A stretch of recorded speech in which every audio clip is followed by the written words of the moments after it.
2004-06 ನಮ್ಮ ಪರ್ಯಾಯ ಉಡುಪಿಯಲ್ಲಿ ಅದುಮಾರು ಮಠದ ಪರ್ಯಾಯ, ಶ್ರೀಕೃಷ್ಣನ ಪೂಜಾ ಪರ್ಯಾಯ.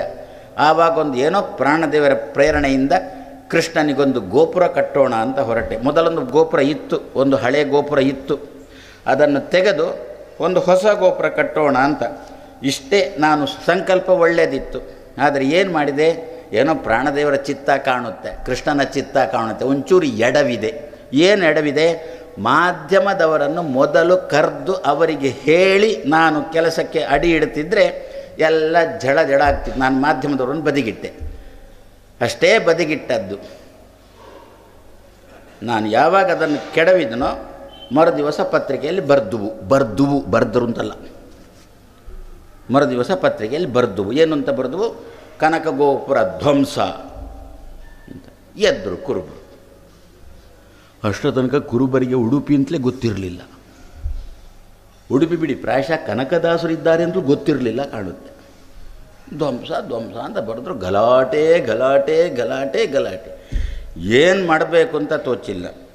ಕರುಣಾಪೂರ್ಣ ವರಪ್ರದ ಚರಿತಂ ಮೇ ಜ್ಞಾಪಯ.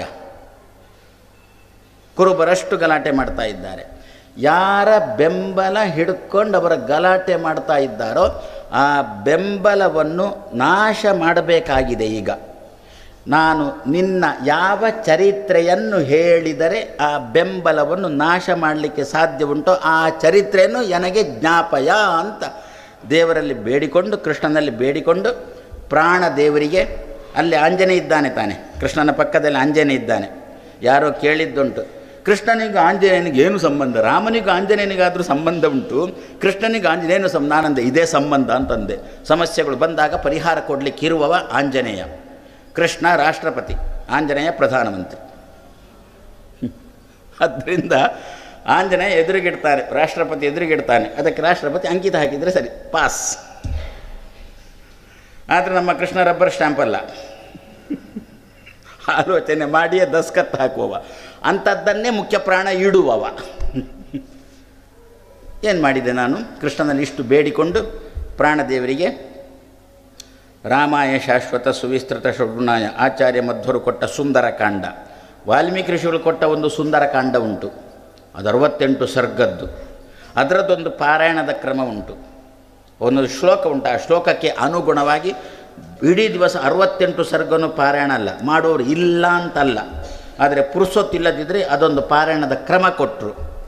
ರಾಘವೋ ವಿಜಯಂ ದದ್ಯಾತ್.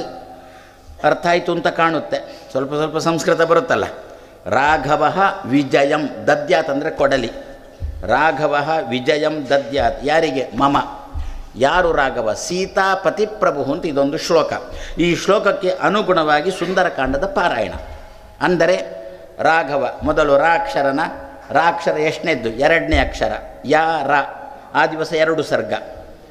ಆಮೇಲೆ ಘ ಎಷ್ಟನೇ ಅಕ್ಷರ? 4ನೇ ಅಕ್ಷರ. ಕ ಕ ಗ ಘ 4ನೇ ಅಕ್ಷರ. మరి 2ನೇ ದಿವಸ ಎಷ್ಟು ಪಾರಾಯಣ? ಮೊದಲನೇ ದಿವಸ 1 2 ಆಯ್ತಲ್ಲ, ಮಾರನೇ ದಿವಸ 3 4 5 6. ಹೀಗೆ ಪ್ರತಿ ದಿವಸ ಪಾರಾಯಣ ಮಾಡುವುದು. ಈ ರೀತಿಯಲ್ಲಿ ಪಾರಾಯಣ ಮಾಡಿ ಫಲ ಪಡೆಯುವುದು ಒಂದು ಕ್ರಮ ಉಂಟು.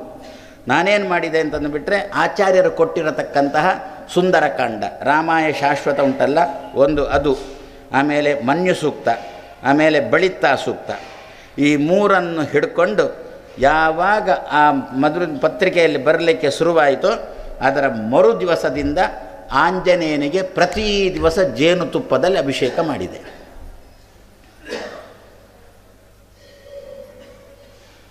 ಹೊರಟಿತ್ತು ಎಲ್ಲಿಂದ? ಧಾರವಾಡದಿಂದ ಒಂದು ಮೆರವಣಿಗೆ, ಉಡುಪಿ ಚಲೋ ಅಂಥೇಳಿ. ಭಾರೀ ಜನ ಕುರುಬರು ಸೇರಿಕೊಂಡು ಬಂದಿದ್ದರು. ಅವರಿಗೊಬ್ಬ ಮುಖಂಡನೂ ಇದ್ದ, ಒಬ್ಬರು ಸನ್ಯಾಸಿ ಮುಖಂಡನೂ ಇದ್ದ. ಹಿರಿಯಡ್ಕ, ಪರ್ಕಳ ಅಂತೆಲ್ಲ ಗೊತ್ತು, ಮಣಿಪಾಲ ಹಾಗೆ ಆಗಿಕೊಂಡು ಅವರು ಉಡುಪಿಗೆ ಬರುವವರು. ಉಡುಪಿಗೆ ಬಂದಿದ್ದಾರೆ. ಉಡುಪಿ ರಥಬೀದಿ ಪ್ರವೇಶ ಮಾಡಿದ್ದಾರೆ. ಆ ಸನ್ಯಾಸಿ ತಲೆ ಚಕ್ರ ಬಂತು, ಬಿದ್ದ. ಆಸ್ಪತ್ರೆಗೆ ಸಾಗಿಸಿದ್ರು, ಅಲ್ಲಿಂದ ಊರಿಗೆ ಸಾಗಿಸಿದ್ರು. ಮತ್ತು ತಂಟೆಗೆ ಬಂದಿಲ್ಲ. ಜ್ಞಾಪಯ ಮೇ. ನಾವು ಮತ್ತೆ ಯಾರ ಹತ್ರ ಹೇಳಲಿಕ್ಕೆ ಸಾಧ್ಯ ಉಂಟು? ಯಾವ ಸರ್ಕಾರದ ಬೆಂಬಲನೂ ನಮಗಿಲ್ಲ. ಇಂತಹ ಸಂದರ್ಭದಲ್ಲಿ ನಾವು ಬೆಂಬಲ ಕೋರಬೇಕಾದ್ದು ಭಗವಂತನಲ್ಲಿ ಮತ್ತು ಮುಖ್ಯ ಪ್ರಾಣನಲ್ಲಿ. ಈ ಮಂತ್ರದಿಂದ ಪ್ರತಿ ದಿವಸ ಜೇನುತುಪ್ಪದ ಅಭಿಷೇಕ ಮಾಡಿದ್ದೇ ನನಗೆ ದೇವರು ಆವಾಗಲೇ ಫಲವನ್ನು ಕೊಟ್ಟ. ನಿರ್ವಿಘ್ನವಾಗಿ ಬಂದರು. ಅಷ್ಟೇ, ನೂರಾರು ಕುರುಬರೆಲ್ಲ ಬಂದಿದ್ದರು. ಸ್ವಾಮಿಗಳು ಆಸ್ಪತ್ರೆ ಸೇರಿದ್ರಲ್ಲ, ಇವರೆಲ್ಲ ಬಾಕಿಯವರೆಲ್ಲ ಬಂದ್ರಲ್ಲ. ಬಂದವ್ರಿಗೆ ನಾನು ನಿಮಗೆ ಹೇಳಿದ್ದೇನಿಲ್ಲೋ ಗೊತ್ತಿಲ್ಲ, ಒಂದು ಭೋಜನ ಶಾಲೆಯಲ್ಲಿ ಒಂದು ಸಖತ್ ಊಟ ಹಾಕಿದೆ.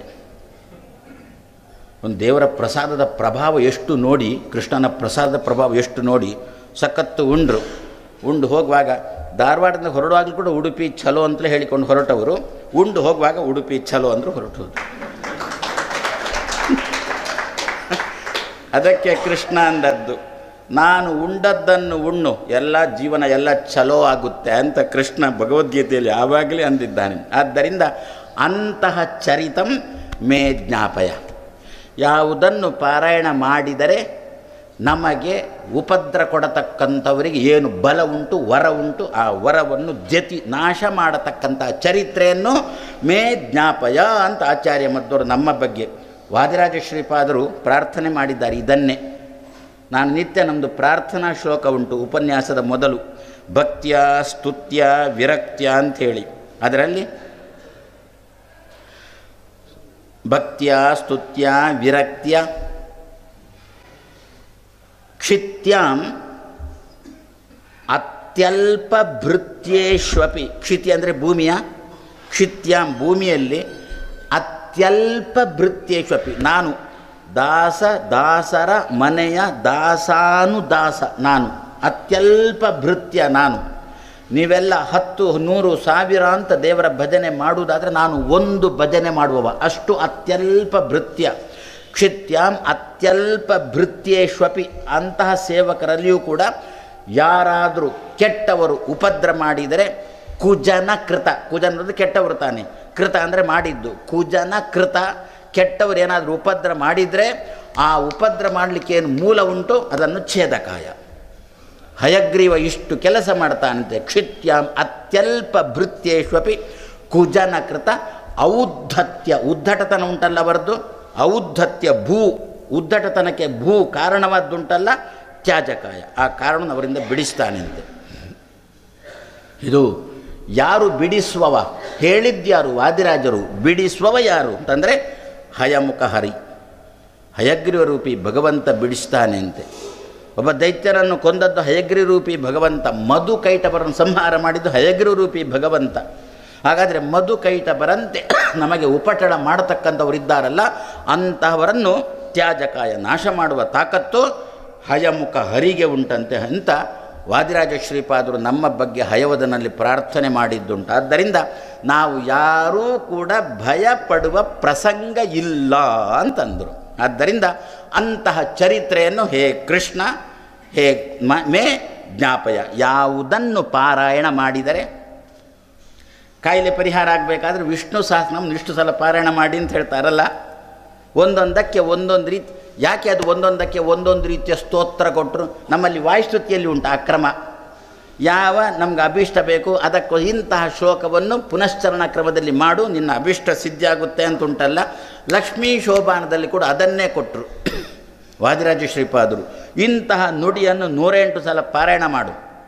ಮನೆಯಲ್ಲಿ ಸತಿಪತಿಗಳಿಗೆ ಅಷ್ಟು ಅನ್ಯೋನ್ಯತೆ ಇಲ್ವಾ? ಹಾಗಾದರೆ ಲಕ್ಷ್ಮೀನಾರಾಯಣರ ಚರಣಕ್ಕೆ ಶರಣೆಂಬೆನ್ನತಕ್ಕಂಥ ನುಡಿಯನ್ನು 108 ಬಾರಿ ಪಾರಾಯಣ ಮಾಡು. ನೋಡು, ತನ್ನಿಂತಾನೇ ಆನುಕೂಲ್ಯ ಬಂದು ಬಿಡ್ತದೆ ಅಂಥೇಳಿ ನಮಗೆ ಕೊಟ್ಟಿರತಕ್ಕ ಅದನ್ನೇ ವಾದಿರಾಜ ಶ್ರೀಪಾದರು ಹೇಳಿದರು. ಆಚಾರ್ಯ ಮಧ್ವರಂತಾರೆ, ಮೇ ತೇ ಚರಿತಂ ಜ್ಞಾಪಯ. ದುಷ್ಟರನ್ನು ಒದ್ದು ಓಡಿಸುವ ಚರಿತ್ರೆಯನ್ನು ಮೇ ತೇ ನಿನ್ನದು, ಮೇ ನನಗೆ ಜ್ಞಾಪಯ ತಿಳಿಯ ಹೇಳು ಅಂಥೇಳಿ ಆಚಾರ್ಯ ಮಧ್ವರು ಪ್ರಾರ್ಥನೆ ಮಾಡ್ತಾ ಇದ್ದಾರೆ. ಯಾರಿವ? ಅವನ ನಮ್ಮ ಗುಂಪಲ್ಲಿ ಸೇರದವನು, ವನ ನ ಅವನ ಗುಂಪಿಗೆ ಸೇರಲಿ. ಅವನೇ ಅಂದ. ಲಕ್ಷ್ಮಿ ಅಂದಳು ಕಾಣುತ್ತೆ, ನನ್ನನ್ನೊಂದು ನಿನ್ನೊಟ್ಟಿಗೆ ಸೇರಿಸಿಕೊಳ್ತೀಯ ಅಂತ ಲಕ್ಷ್ಮಿ ಕೇಳಿದ್ದಳು ಕಾಣುತ್ತೆ. ಅದಕ್ಕಂದ, ಉತ್ತಮ ಪುರುಷಸ್ತು ಅನ್ಯ ಪರಮಾತ್ಮ ಇತಿ ಉದಾಹೃತಃ ಕ್ಷರಶ್ಚಾಕ್ಷರ ಏವಚ ಎರಡು ರೀತಿಯ ಜೀವರುಗಳು, ಒಂದು ಕ್ಷರರು, ಇನ್ನೊಂದು ಅಕ್ಷರಳು. ಕ್ಷರರು ಅಕ್ಷರಳು. ಕ್ಷರರು ನಾವೆಲ್ಲ, ಅಕ್ಷರಳು ಲಕ್ಷ್ಮಿ. ಉತ್ತಮ ಪುರುಷ ಭಗವಂತ ಅಲ್ಲಿ ಸೇರ್ತಾನ, ಇಲ್ಲಿ ಸೇರ್ತಾನ. ಉತ್ತಮ ಪುರುಷ ಅನ್ಯ. ಆದ್ದರಿಂದಲೇ ಭಾಗವತಕಾರರು ವೇದವ್ಯಾಸ ದೇವರು ತನ್ನನ್ನೇ ಏನು ಅಂತ ಕರ್ಕೊಂಡ್ರು? ಸತ್ಯಂ ಪರಂ ಧೀಮಹಿ. ಪರಂ ಅಂದರೆ ಬೇರೆ ಅಂತ ಅರ್ಥ. ಪರಕೀಯ, ಸ್ವಕೀಯ, ಪರಕೀಯ, ಸ್ವತಂತ್ರ, ಪರತಂತ್ರ. ಪರತಂತ್ರ ಅಂದರೆ ಇನ್ನೊಬ್ಬರ ಅಧೀನ. ಇವ ಯಾರು? ಇವ ಪರ. ಇವ ಯಾರು? ಇವ ಇನ್ನೊಬ್ಬ. ನಮ್ಮೊಬ್ಬ ಅಲ್ಲ, ನಮ್ಮವ ಅಲ್ಲ, ನಮ್ಮ ಗುಂಪಿಗೆ ಸೇರೋಲ್ಲ. ತಪ್ಪುಗಳೆಲ್ಲ ಪರಿಹರಿಸುವ ನಮ್ಮಪ್ಪನಲ್ಲವೇ ನೀನು. ದಾಸರದ್ದೊಂದು ಹಾಡುಂಟ, ತುಂಬ ತಪ್ಪುಗಳ ಪಟ್ಟಿ ಮಾಡ್ತಾರೆ. ಈ ತಪ್ಪುಗಳನ್ನೆಲ್ಲ ಪರಿಹರಿಸುವ. ಯಾಕೆ ನನಗೂ ಕೆಮ್ಮು ಬಂತು? ಅದಕ್ಕೆ ದೇವರು ಏನು ಅಂತ ಗುಂಪಲ್ಲಿ ಸೇರುವುದೇ ಇಲ್ಲ, ಗುಂಪಿಗಿಂತ ಬೇರೆ. ನಮಗೆ ಒಂದೊಂದನ್ನು ಅನುಭವಕ್ಕೆ ತಂದು ಕೊಡು. ಒಳ್ಳೆ ರಾಯರ ಸನ್ನಿಧಾನ ಭಾರಿ ಉಂಟು ಇಲ್ಲಿ. ಆದ್ದರಿಂದ ಒಂದೊಂದನ್ನು ಕೂಡ ನಾನು ನಿಮ್ಮ ಗುಂಪಿಗೆ ಸೇರಿದವ, ಆದರೆ ನೀವು ಕೆಮ್ಮಿದಾಗ ನಾನು ಕೆಮ್ಮುತ್ತೇನೆ. ಅವ ಯಾರು? ಗುಂಪಿಗಿಂತ ಬೇರೆ. ವನ ನ ಅವನ. ಹೆಜ್ಜೆ ಹೆಜ್ಜೆಗೆ ಅನುಭವಕ್ಕೆ ತಂದು ಕೊಡ್ತಾನೆ ಅಲ್ವೋ? ಹಾಗಾದರೆ ತಪ್ಪುಗಳೆಲ್ಲ ಪರಿಹರಿಸುವ ನಮ್ಮಪ್ಪನಲ್ಲವೇ. ಅದರಲ್ಲಿ ಒಂದು ನುಡಿ ಬರುತ್ತೆ, ಏನು ಅಂತ? ಕಣ್ಣಲ್ಲಿ ಕೃಷ್ಣಾಕೃತಿಯನ್ನು ನೋಡದೆ ಪರ ಹೆಣ್ಣಿನ ನೋಡಿದ ತಪ್ಪು. ತಪ್ಪುಗಳೆಲ್ಲ ಪರಿಹರಿಸುವ ನಮ್ಮಪ್ಪನಲ್ಲವೇ. ಇದಕ್ಕೆ ನಾವು ಮಾಡಿದ ಅರ್ಥ ಏನು? ನಮಗೆ ನಿಮಗೆ ಆದ ಅರ್ಥ ಏನು? ಕಣ್ಣಲ್ಲಿ ಕೃಷ್ಣಾಕೃತಿಯನ್ನು ನೋಡದೆ, ದೇವಸ್ಥಾನಕ್ಕೆ ಬಂದು ದೇವರನ್ನು ನೋಡದೆ, ದೇವರನ್ನು ನೋಡಲಿಕ್ಕೆ ಬಂದವರನ್ನು ನೋಡಿ ಏನು ತಪ್ಪು ಮಾಡಿದ್ದೇನೆ ಆ ತಪ್ಪನ್ನು ಮನ್ನಿಸಯ್ಯ ಅಲ್ವೋ? ಅಷ್ಟೇ ತಾನೇ ಅದಕ್ಕರ್ಥ.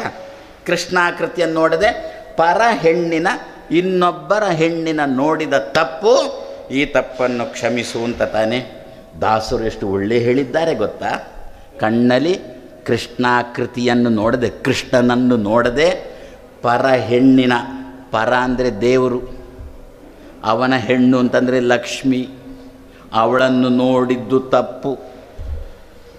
ನಾವು ದೇವಸ್ಥಾನಕ್ಕೆ ಹೋದರೆ ಲಕ್ಷ್ಮಿ ನಮ್ಮನ್ನು ನೋಡ್ತಾಳ ಅಂತಲೇ ನೋಡುವುದನ್ನ, ಲಕ್ಷ್ಮಿಯ ಗಂಡ ನೋಡ್ತಾನಂತೂ ನೋಡುವುದೇ ಇಲ್ಲ. ಲಕ್ಷ್ಮೀ ಕಟಾಕ್ಷ ನಮ್ಮ ಮೇಲೆ ಬಿತ್ತು ಅಂತಲೇ ನೋಡ್ತೇವೆ ವಿನ ಲಕ್ಷ್ಮೀ ಗಂಡನ ಕಟಾಕ್ಷ ಬಿತ್ತು. ನಮಗೆ ಭಾಗ್ಯದ ಲಕ್ಷ್ಮೀ ಬಾರಮ್ಮ ಹಾಡು ಬರುವಷ್ಟು, ಬೇವೆ ಹಾಡುವಷ್ಟು ಬರ್ತದೋ ಇಲ್ವೋ ಗೊತ್ತಿಲ್ಲ. ಈ ಸೋದೆ ಬಳಿಯಲ್ಲಿ ಹುಲೇಕಲ್ಲು ಅಂತ ಒಂದುಂಟು, ವ್ಯಾಸರಾಜರ ಮೃತ್ತಿಕಾ ವೃಂದಾವನದ ಜಾಗ. ಸೋದೆ ಬಳಿಯಲ್ಲೇ ಅಲ್ಲಿ ಲಕ್ಷ್ಮೀನಾರಾಯಣ ವಿಗ್ರಹ ಇದೆ. ಆ ಲಕ್ಷ್ಮೀನಾರಾಯಣ ವಿಗ್ರಹದ ತೊಡೆಯಲ್ಲಿ ಲಕ್ಷ್ಮೀ ಕೂತಿದ್ದಾಳೆ. ಅವಳು ಏನು ಹೇಗಿದ್ದಾಳೆ ಗೊತ್ತಾ? ತನ್ನ ಗಂಡನ ಮುಖ ನೋಡಿಕೊಂಡಿರ್ತಾಳೆ ಅಂತೆ. ಅಲ್ಲಿರತಕ್ಕಂಥ ಪ್ರತಿಮೆ ಒಂದು ವೈಲಕ್ಷಣ್ಯ. ನಾವು ಅಲ್ಲಿಗೆ ಹೋಗ್ತೇವೆ, ನಾವು ಲಕ್ಷ್ಮಿಯನ್ನು ನೋಡ್ತೇವೆ, ತೊಡೆಯಲ್ಲಿದ್ದಂಥ ಲಕ್ಷ್ಮಿಯನ್ನು ನೋಡ್ತೇವೆ. ಏನಂತ? ವರವ ಕೊಡೋ ತಾಯೇ, ವರವ ಕೊಡೋ ಅಂತ ಹೇಳಿಕೊಂಡು ನಾವು ಅವಳ ಮುಖ ನೋಡ್ತೇವೆ. ಅವಳು ಏನು ಮಾಡ್ತಾಳೆ ಗೊತ್ತಾ? ಕೊಡಬೇಕು ಅಂತ ಗಂಡನ ಮುಖ ನೋಡ್ತಾಳೆ ಅಂತೆ. ವಿಶ್ವಪ್ರಿಯೇ ವಿಷ್ಣು ಮನೋನುಕೂಲೆ. ಹುಲೇಕಲ್ಲಿನಲ್ಲಿರತಕ್ಕಂಥ ಲಕ್ಷ್ಮಿ ಆ ರೀತಿಯಲ್ಲಿದ್ದಾಳೆ. ನಮಗೆಲ್ಲ ಪ್ರಿಯಳು, ಯಾಕೆ ದುಡ್ಡು ಕೊಡುವುಳಿದ್ರೆ ನಮಗೆಲ್ಲ ಪ್ರಿಯಳು, ವಿಶ್ವಪ್ರಿಯೆ. ಆದರೆ ಕೊಡಬೇಕಾದ್ರೆ ಮಾತ್ರ ವಿಷ್ಣುವಿನ ಮನಸ್ಸಿಗೆ ಅನುಕೂಲಳಾಗಿಯೇ ಕೊಡ್ತಾಳೆ. ವಿಷ್ಣು ಮನೋನುಕೂಲೆ. ಹಾಗಾದರೆ ಪರ ಅಂದರೆ ಭಗವಂತ, ಅವನ ಹೆಂಡತಿ ಅಂತಂದರೆ ಲಕ್ಷ್ಮಿ. ದೇವರನ್ನು ನೋಡದೆ ಅವನ ಹೆಂಡತಿಯನ್ನು ನೋಡಿದ ತಪ್ಪು ಕ್ಷಮಿಸೋ. ಕಣ್ಣಲ್ಲಿ ಕೃಷ್ಣಾಕೃತಿಯನ್ನು ನೋಡದೆ ಪರಶಬ್ದ ವಾಚ್ಯನಾದ, ಪರಶಬ್ದನ ಹೇಳಲ್ಪಡತಕ್ಕಂಥ ಅವನ ಹೆಣ್ಣು ಅಂತಂದರೆ ಲಕ್ಷ್ಮಿ, ಅವಳನ್ನು ನೋಡಿದ ತಪ್ಪು. ಹಾಗಾದರೆ ದೇವರು ಯಾರು ಅಂತಂದರೆ ನಮ್ಮ ನಿಮ್ಮ ಗುಂಪಿಗೆ ಸೇರುವವ ಅಲ್ಲ. ಅವನ ನಮ್ಮ ಗುಂಪಿಗಿಂತ ವಿಲಕ್ಷಣನಾಗಿರುವ. ಸೇರುವುದಿಲ್ವೋ? ಇದ್ದಾನೆ. ಇದ್ದಾನೋ? ಇಲ್ಲ. ಆ ರೀತಿಯಲ್ಲಿದ್ದಾನೆ. ಗುಂಪಿನಲ್ಲಿ ಇದ್ದುಕೊಂಡು ಗುಂಪಿಗೆ ಸಂಬಂಧಪಟ್ಟದ್ದನ್ನು ತನ್ನ ಮೇಲೆ ಎಳ್ಕೊಳ್ಳುವವ ಅಲ್ಲ. ನಾವೆಲ್ಲ ಗುಂಪಿನಲ್ಲಿ ಇರ್ತೇವೆ, ಆ ಗುಂಪಿನದ್ದನ್ನು ಮೈ ಮೇಲೆ ನೋಡಿ ವಿದುರ ಬಚಾವಾದ. ಭೀಷ್ಮ, ದ್ರೋಣ, ಕೃಪಾಚಾರ್ಯರು, ಬಿಡಿ, ಅಶ್ವತ್ಥಾಮಾಚಾರ್ಯರು ತಲೆ ಕೊಡಬೇಕಾಗಿ ಬಂತು. ಯಾಕೆ? ಅವರು ಗುಂಪಿಗೆ ಸೇರಿಕೊಂಡು ಗುಂಪಿನಲ್ಲಿದ್ದನ್ನು ತಮ್ಮೊಳಗೆ ತಗೊಂಡ್ರು. ವಿದುರ ಗುಂಪಿನಲ್ಲಿ ಇದ್ದರೂ ಕೂಡ ಇದು ತಪ್ಪು ಅಂತಂದ, ಎದ್ದುಕೊಂಡು ಹೊರಟ. ಆದ್ದರಿಂದ ಬಚಾವಾದ. ಆದ್ದರಿಂದ ದೇವರು ಎಂಥವ ಅಂತಂದರೆ ಆಚಾರ್ಯ ಮಧ್ವರಂತಾರೆ, ಅವನ ನಮ್ಮ ನಿಮ್ಮ ಗುಂಪಿಗೆ ಸೇರುವವ ಅಲ್ಲ, ಗುಂಪಿಗಿಂತ ವಿಲಕ್ಷಣ ಇರುವವ. ಅಂತಹ ಭಗವನ್, ನನ್ನ ಪ್ರಾರ್ಥನೆ ನಿನ್ನ ಚರಿತ್ರೆಯನ್ನು ನನಗೆ ಜ್ಞಾಪಯ ತಿಳಿಸು.